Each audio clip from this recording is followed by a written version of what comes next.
వెళ్ళింది. అవును. ఏంటి సార్ నెక్స్ట్ స్టెప్ ఎలా ఉంటుందనుకోవచ్చు? ఇరాన్ కూడా వెనక్కి తగ్గడం లేదు. అమెరికానేమో చాలా అంశాల్లో ఆంక్షలు పెడతా ఉన్నారు. ఈ ఆంక్షలకు ఒప్పుకునే అవును. ప్రసక్తే లేదనేది ఇరాన్ చెప్తా ఉంది. ఏంటి సార్? అవును. థ్యాంక్స్ అండి ఈ ప్రోగ్రామ్కి ఇన్వైట్ చేసినందుకు. ఆ, మిగతా ప్యానలిస్టులకు కూడా నమస్కారం అండి. ఆ, దురదృష్టకరం అండి, ఈ శాంతి చర్చలు ఆశించిన ఫలితాలు ఇవ్వలేకపోయింది. పాకిస్తాన్ ఫెసిలిటేట్ చేసినా, ఎవరు ఫెసిలిటేట్ చేసినా ఇంతమంది ప్రపంచంలో వివిధ ఎకానమీస్ ఏవైతే ఉన్నాయో, అభివృద్ధి చెందుతున్న దేశాలు, పేద దేశాలు ఎన్నో ఉన్నాయో, అవన్నీ కూడా యుద్ధం వల్ల చాలా ఆ, ఇబ్బందుల్లో ఇరుక్కుంటున్నాయి. కాబట్టి ఏదో ఒక శాంతి మార్గంలో ద్వారా ఈ యుద్ధాన్ని ఆపేయచ్చు అన్న కోరిక చాలా మందిలో వచ్చింది. ఆ, ఆశించిన విధంగా ఫలితాలు రాలేదండి.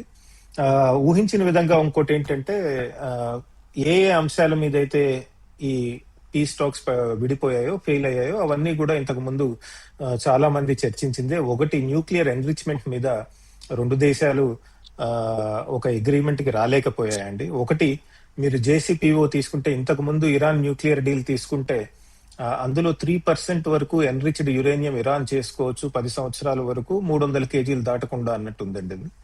ఇప్పుడు చూస్తే బహుశా అమెరికన్స్, మిగతా వాళ్ళు డిమాండ్ చేస్తుంది ఏంటంటే, ఆ, అసలు ఎటువంటి ఎన్రిచ్డ్ యురేనియం చేయకూడదు ఇరాన్ అని. ఇరాన్ కొద్దిగా పట్టుబట్టింది దాని మీద అన్న దాని మీద కొద్దిగా రెండు దేశాల మధ్య అగ్రిమెంట్ కుదరలేదని. జేడి వ్యాన్స్ గారి స్పీచ్ కనుక చూసినట్టయితే, ఇవాళ ప్రెస్ తో మాట్లాడింది, ఆయన కూడా క్లియర్ గా చెప్పారు, మాకు ఎటువంటి క్లియర్ కమిట్మెంట్ రాలేదు ఇరాన్ నుంచి న్యూక్లియర్ వెపన్స్ తయారు చేసుకోవడానికి, లేదా న్యూక్లియర్ వెపన్స్ తయారు చేసుకోవడానికి అవసరమైన పరికరాలను కూడా మేము సమకూర్చుకోము అని మాకు ఒక కమిట్మెంట్ కావాలి ఇరాన్ నుంచి. దాని మీద మాకు ఎటువంటిది రాలేదని. రెండోది ఎక్కడ పడిపోయిందంటే, ఈ టాక్స్ ఎక్కడ ఫెయిల్ అయ్యాయంటే, మనం చూసాం చాలా చోట్ల అమెరికన్స్ ఇరానియన్ అసెట్స్ ఏవైతే ఉన్నాయో, ఫైనాన్షియల్ అసెట్స్, అటు యూరోప్ లో కానీ ఖటార్ లో కానీ ముఖ్యంగా పెద్ద ఎత్తున అవన్నీ బ్యాంక్ అకౌంట్స్ అవన్నీ ఫ్రీజ్ చేయడం జరిగింది. సో దానివల్ల అవి కూడా వెంటనే ఇరాన్ వాళ్ళు రిలీజ్ చేయమని అడిగారు. అది కూడా, దాని మీద కూడా ఎటువంటి ఒప్పందం కుదరలేదు. యాక్చువల్ గా ఆ అంశం మీద జేడి వ్యాన్స్ ని ప్రశ్నిస్తే, ఆయన మేము చాలా ఫ్లెక్సిబుల్ గా ఉండటానికి చూసాము, అకామిడేట్ చేయడానికి ఇరాన్ ఇంట్రెస్ట్ ని అన్నారు, కానీ ఎగ్జాక్ట్ గా ఆ ప్రశ్న మీద సమాధానం చెప్పలేదండి. ఇరానియన్ అసెట్స్ ఖటార్ లో కానీ మిగతా చోట్ల ఉంటే ఏం చేయాలి అని. తర్వాత ఇంకో అంశం మీద కూడా రెండు దేశాలకి ఏకాభిప్రాయం కుదిరినట్లేదు. ఒకటి, లెబనాన్ విషయానికి వస్తే, ఎందుకంటే మనం చూస్తున్నాం ఇజ్రాయెల్ కంటిన్యూ చేస్తూనే ఉంది లెబనాన్ మీద.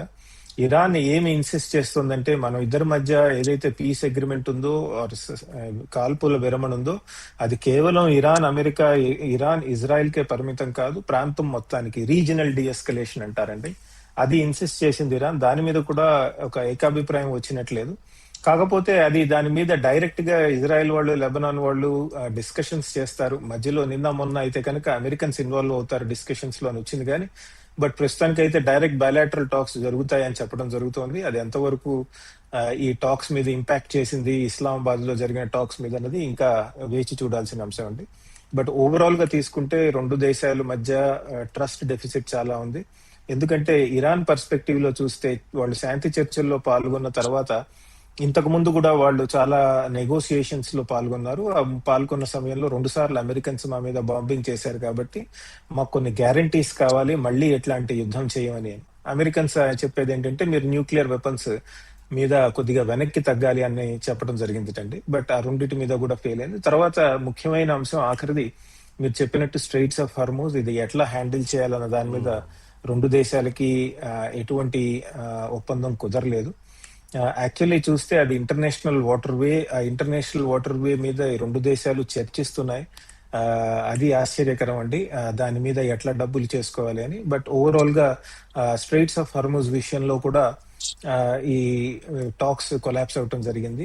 ఇట్లా జరుగుతూ ఉండగానే మనం చూసాం, 2 US destroyers straits of Hormuz జలసంధి ద్వారా వెళ్ళటానికి ప్రయత్నించాయి. వెళ్ళాయని అమెరికన్స్ చెప్తున్నారు. కాదు, మేము బెదిరించిన తర్వాత, వార్నింగ్స్ ఇచ్చిన తర్వాత అవి వెనక్కి తిరిగి వెళ్ళిపోయాయని ఇరాన్ వాళ్ళు చెప్తున్నారండి. ఏదైతే ఈ హర్మూజ్ జలసంధి ఇంకా ఓపెన్ కాలేదు, చాలా దేశాల ఆర్థిక వ్యవస్థలకి చాలా ఇబ్బంది ఇంకా కంటిన్యూ అయ్యే సూచనలు కనబడుతున్నాయండి. అలాగే ఆర్థికంగా ఇప్పటివరకు ఇరాన్ చాలా నష్టపోయిన నేపథ్యంలో వాటిని కూడా పూడ్చాలన్న ఒక డిమాండ్ కూడా పెడతా ఉంది కదా సార్? అవును. అవునండి. యుద్ధం జరిగింది. మేము అన్యాయంగా మా మీద యుద్ధం చేశారు. కాబట్టి దీనికి మాకు ఎకనామిక్ రిపరేషన్స్ అంటారండి. అంటే జరిగిన డ్యామేజెస్‌కి మీరు మీరు పే చేయాలి అని. దాని మీద గూడా చర్చ నడిచేది. కానీ ఆహ్, దాని మీద కంటే స్టేట్మెంట్స్ అవి చూస్తూ ఉంటే న్యూక్లియర్ ఇష్యూ మీద చాలా డిసగ్రీమెంట్స్ ఉన్నాయి. అసలు యుద్ధం స్టార్ట్ అయింది ఫస్ట్ నుంచి 2 దేశాలకి మధ్య లేదా ఇజ్రాయెల్‌తో. ఒక డిఫరెన్స్ ఆఫ్ ఒపీనియన్ ఎప్పటి నుంచి వచ్చిందంటే ఇరాన్ న్యూక్లియర్ వెపన్స్ ప్రోగ్రామ్ మీద వచ్చింది. అవును. సో కాబట్టి అది రిజాల్వ్ కానంత వరకు మిగతా అంశాలన్నీ కూడా కొద్దిగా ఇబ్బందిగా ఉండేట్టున్నాయి. మిగతా అంశాలు కూడా ఇప్పుడు ఆర్థికంగా ఇరాన్ హెల్ప్ చేయటం అన్నది వరల్డ్ బ్యాంక్ ఉంది, ఐఎంఎఫ్ ఉన్నాయి, మల్టీలాటరల్ ఏజెన్సీస్ ఉన్నాయి. ఇవన్నీ కూడా చేయొచ్చు. అలానే రీజనల్ గా చాలా సెటిల్మెంట్స్ మెకానిజమ్స్ ఉంటాయి. కావాలంటే గల్ఫ్ కంట్రీస్ అవి చేయొచ్చు. ఇలాంటివి చాలా ప్రక్రియలు ఉన్నాయండి. But real